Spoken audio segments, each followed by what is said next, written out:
to live long. How to live long, Henry Harding. Thank you, Madam Toastmaster, fellow Toastmasters, welcome guests. If you live to be 85 years old, people are likely to begin to ask you, what is your secret for living so long? I have been asked that question several times, and the best answer I can give is a reference to a statement by Oliver Wendell Holmes Sr. If you wish to live long, said Mr. Holmes, be careful in your choice of ancestors. Choose ancestors who live long. That hardly applies in my case, however, because my ancestors were a mixed bag. My mother lived to be 93. But as far as I know, none of the others came close. My father died at 78. Grandfather Bishop died at 58. Grandfather Hardy didn't live long enough to be a grandfather in his lifetime, or even to look like a grandfather. He met a tragic death at the age of 28. I have no secret for living long, but I have heard and read a lot of recommendations. One recommendation says that if you get married and stay married, you will live longer than if you remain single.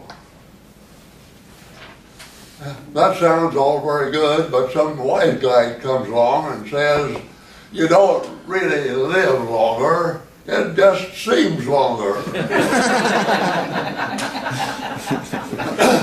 Another recommendation is to do a lot of walking.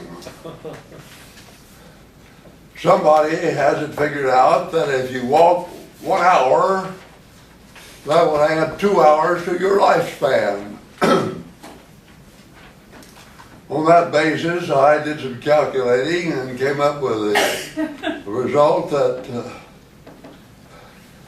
if you were to walk 1 hour every day for 50 years, you would live longer than if you sat and watched television.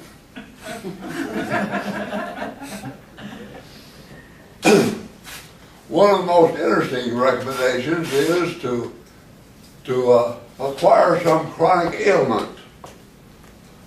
Not serious enough to be life-threatening, but serious enough that you'll take care of yourself. I have had 3 such ailments.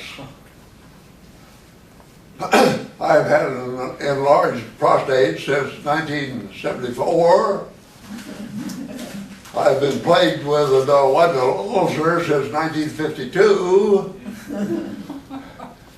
And I had this ailment, I don't know what it was.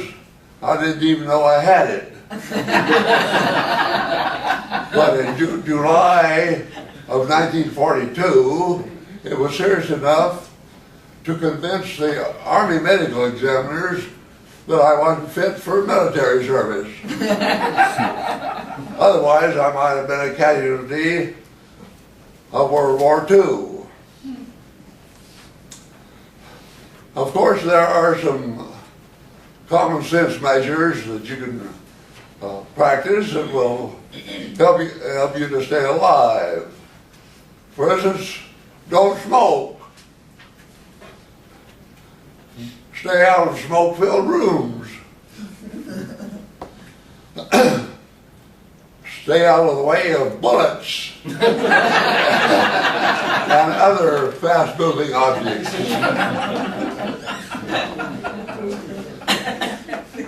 Stay out of deep water unless you're an expert swimmer. Avoid the company of characters who carry guns and sharp, long-bladed knives.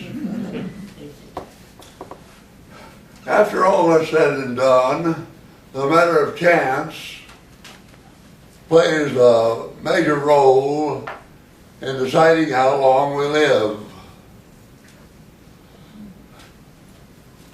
I have no doubt that there are those still alive who didn't make it to the airport in time to get aboard those ill-fated airliners of September 11th, 2001. Mr. Toastmaster.